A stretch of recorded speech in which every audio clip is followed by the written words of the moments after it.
Om Namo Gurudev Namo.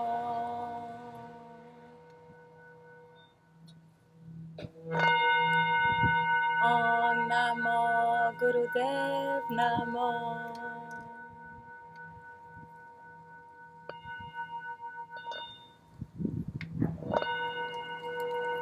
Om Namo Gurudev Namo. Welcome to my channel, Tree of Life Spiritual Coaching. My name is Aga.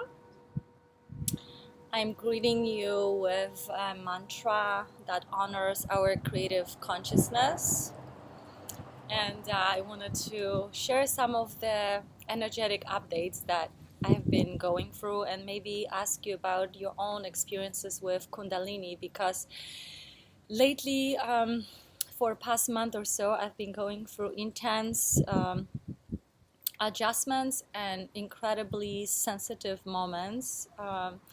Ever since I moved to San Diego, I've been having these almost psychotic episodes of energy shifts, and what saves me really is intense yoga followed by intense meditation, sometimes few hours if needed a day. So this video will be maybe entertaining for you. There will be some absurdity, perhaps some cursing. I just want to share with you what it is to be so sensitive to energies and work with energies, and how I deal with these incredible waves of messages, visions, sensations that are coming into me and through me. I have stayed at Airbnb for the first 2 weeks after moving to San Diego because I was looking for a studio where I could work and see my clients and live for a few months out of the year. And I ended up staying at this young man's place, and it turns out that he has light schizophrenia, and there's some other mental instabilities that are present, in his personality, in his environment. And after a couple of days of staying there, I started feeling all these energies in the house really intensely, and that feeling of uncertainty and fear and anxiety coming from this place where I was staying.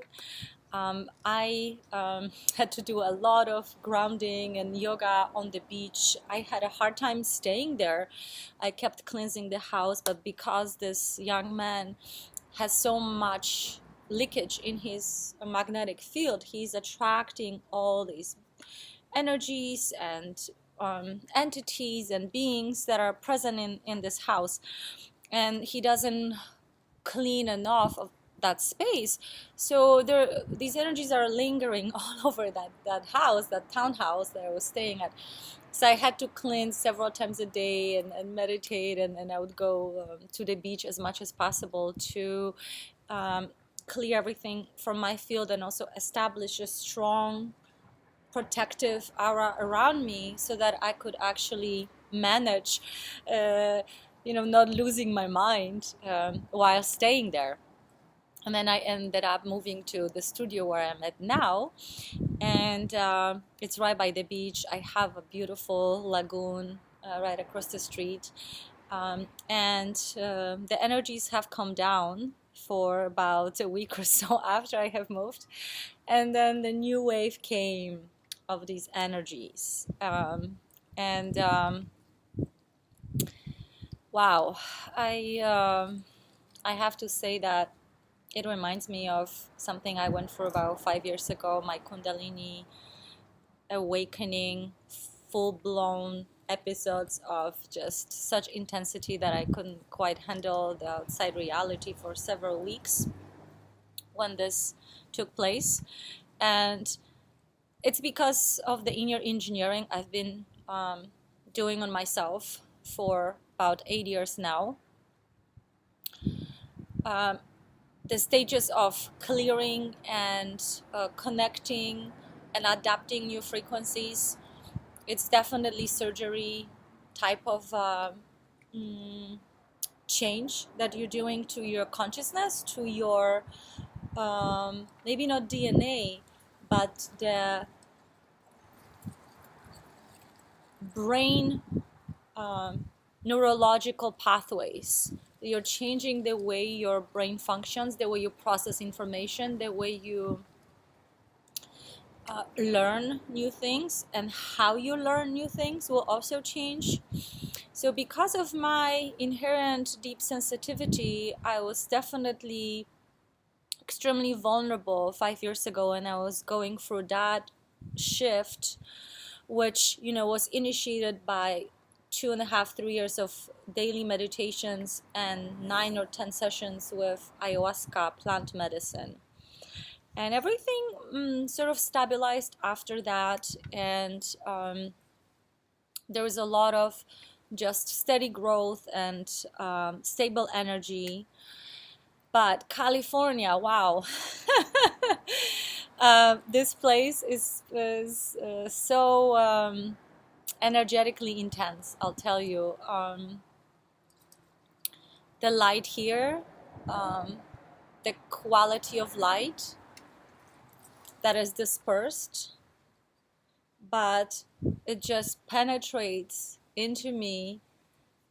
Maybe because my channels are open, I'm open to prana, I'm open to that cosmic awareness.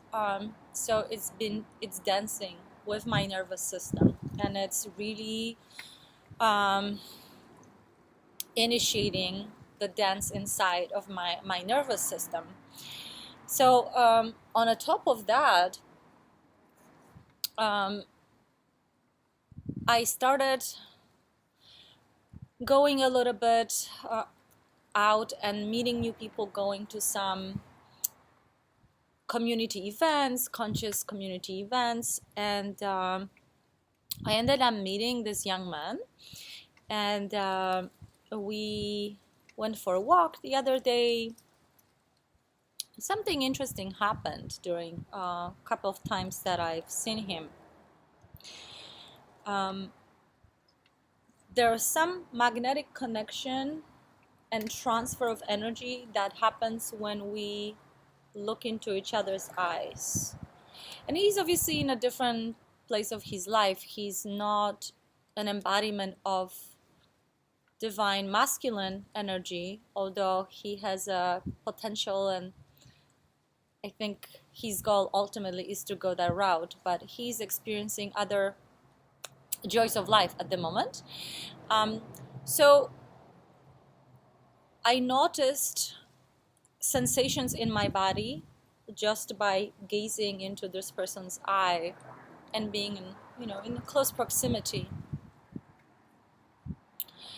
And something started to cascade inside of me. Energies of incredible pain, tears coming down, very intense emotional highs and lows. I'm used to highs. I'm most of the time from all the breath work that I do and meditations. But this time it was also, being very high and then crashing, right? And crashing.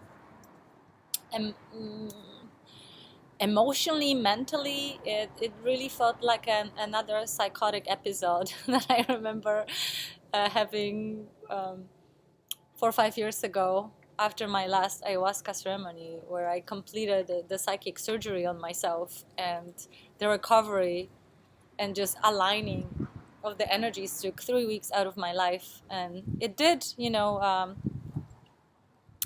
complete, and I sort of stitched myself together in a new way. So the energies restructurized and I recrystallized in a new form. And I think this is something what's happening in a way right now as well.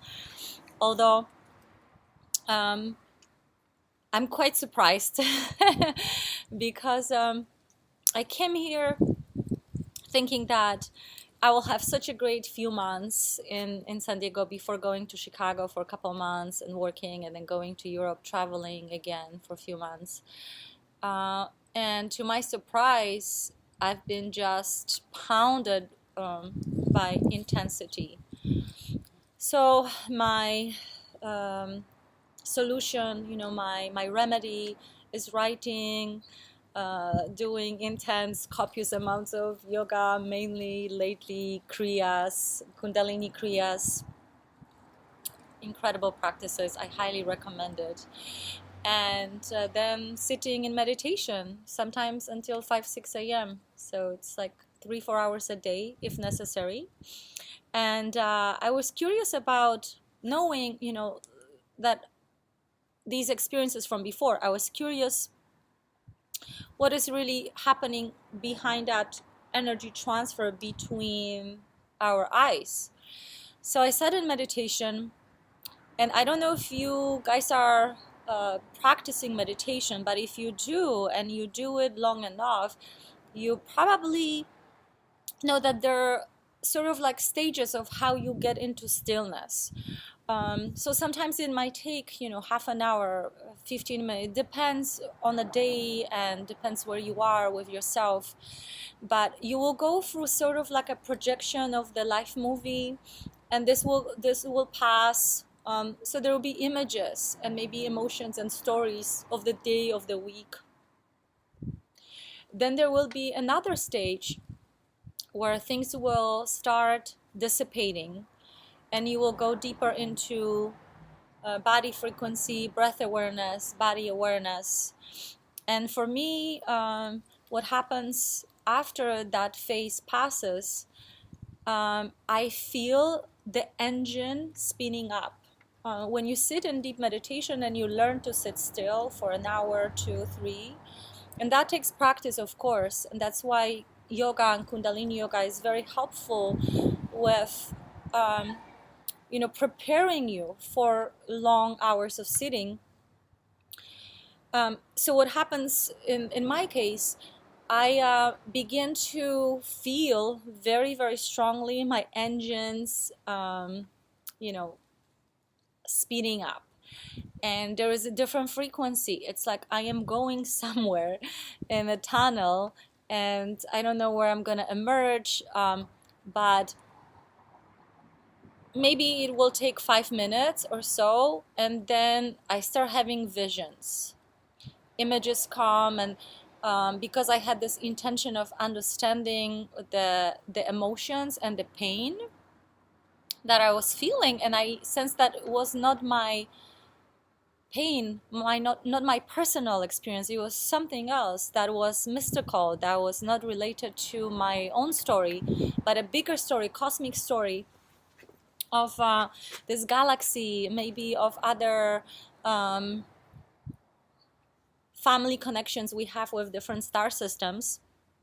I just waited, and 2 days ago I had this powerful meditation, because obviously the pain is so strong that you can't really function much in this state. You can check yourself into a psychiatric unit, or you can just do yoga until you have no more energy to feel the pain, the I don't even know how to call this pain, that incredible pain for humanity, for the state of humanity. So I would meditate, because that speeding up of these frequencies inside of me, I know have a burning effect for these energies. So it's a way to clear everything, empty everything, and be able to start over, at 0 point energy again, to kind of look around and find yourself not just overwhelmed by these sensations. Because it's hard to communicate, it's hard to do anything in that state. It's hard to work, it's hard to see clients. It's not the state you can function in. It's like a, Kundalini intensive care or emergency room. And then I started seeing, obviously, well, I didn't say that before, but there are also tears, a lot of tears just coming since the beginning of that meditation, and I would allow it. And I know the information is within and the information is available. It's just about being patient and sitting and listening and being present. So I did that, and I don't have, timelines that I need to close, so I can devote myself as a yogi, as a monk, to these practices to identify what's there. And this message vision came forward. That was a little bit surprising to me, but after all, I guess not that much anymore. I don't know what you think, if you had similar experiences, but I would see this person's energy, a consciousness. So, like, his body would be somewhere else, but his consciousness would enter the field, and I could exactly, identify, and I could see that consciousness connecting. And the message for this connection, as I'm crying and meditating, the energies are just firing up inside. The burning is very soothing too. So I know I'm going into a good place. And the message is that the energies that come through this person's eyes is the divine masculine support of me cleansing and purifying the pain on earth. So it's sort of like, Jesus Christ allowing himself to take all these energies upon from all the suffering and misunderstandings that we create, and just purifying it through the act of crucifixion. It's really strange to me in a way, because I'm not religious, and I am not at all identifying myself with the idea of being a martyr of any sort. But I did not envision this. I did not, and I do not try to sound like,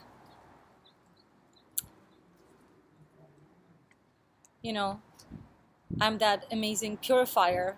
But maybe that is the case after all, because when you enter this world of meditation and purifying yourself, you open up space.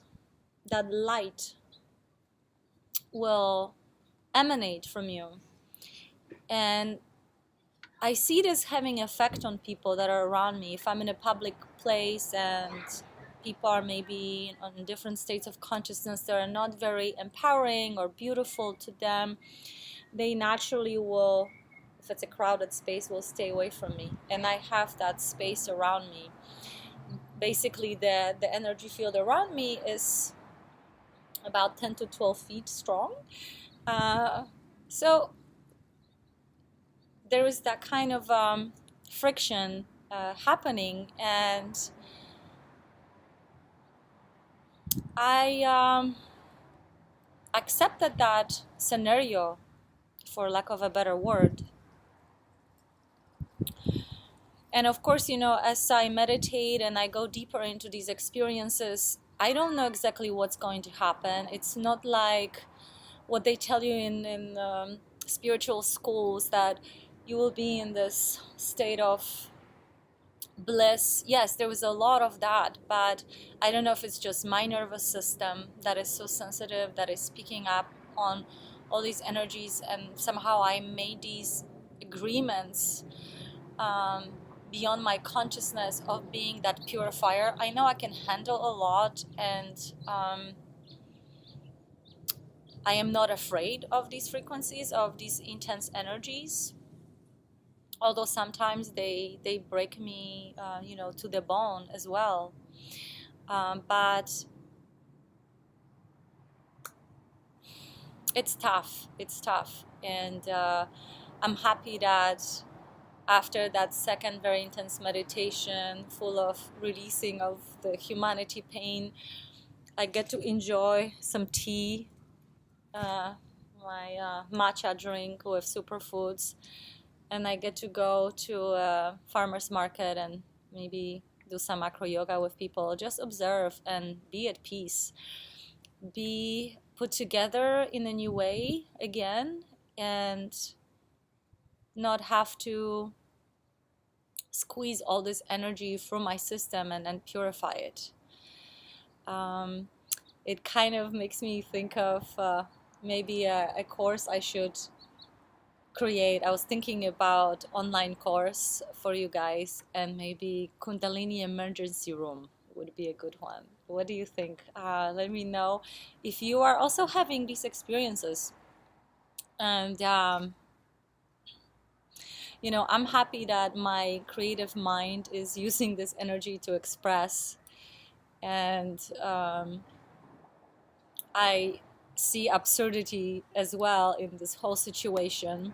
I had no idea when I started meditating that I will be having these kinds of mystical rites, and accessing all these portals. The visions I have sometimes are just like otherworldly. I go and see planets. The other day I saw silhouettes of two people entering a pyramid of gold. Very vivid images, and it's not like I'm trying to envision something. Although I do have a powerful imagination, I'm not one of those people who are having a hard time visualizing. But that was not my intention during meditation. It's not the purpose. The purpose is to stay in the body and stay in the breath. And in the process of creating that intensity in the body, we propel ourselves to travel to where these memories are, right? If you study brain and how we are able to visualize things, images come from past memories. That's one of the ways we connect with the world. So the visions that you have while meditating or daydreaming, these are not things you just make up. That's not to my understanding, just reading about science of the brain, that's not how the images form. You have a memory within you of some sort of experience. So that also interests me as a hypnotherapist, because you know, when people come to me, they sometimes have that question in their mind: am I, you know, making this up, these images that are coming, or am I envisioning it, creating it? And the studies show that they have basis in the past, maybe the past that you don't remember. So very interesting experiences that I wanted to share with you, because I feel like, you know, if I'm going through this ride, and I am conduit for these energies, and I am sharing these experiences, I also would like some support, and you know, in the form of good intention, and just sending me your good energy, good vibes, because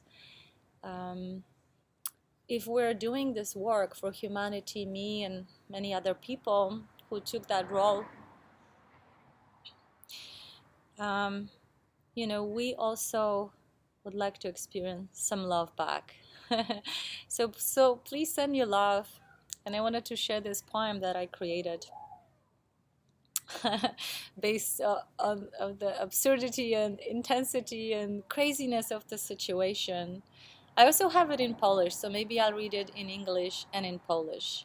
Since I'm Polish, sometimes if I'm dealing with very complex stories or concepts, it's easier for me to write in Polish.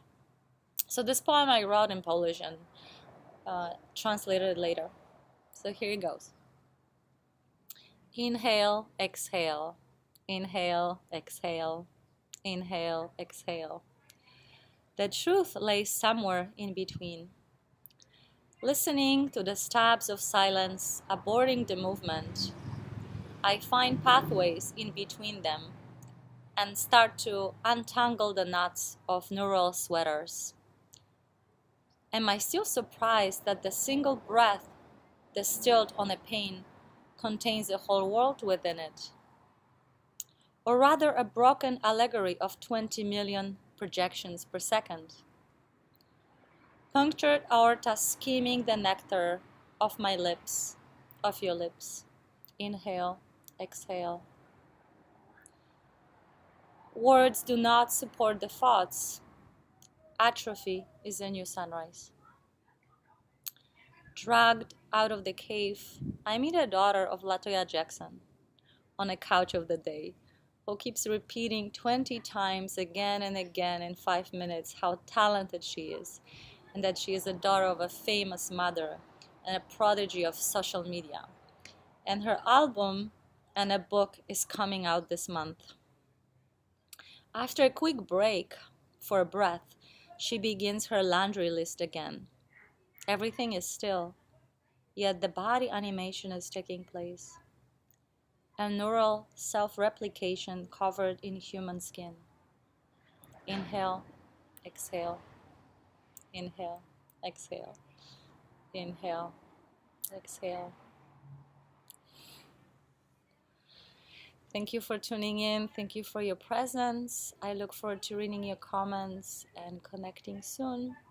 All my love to you. Namaste.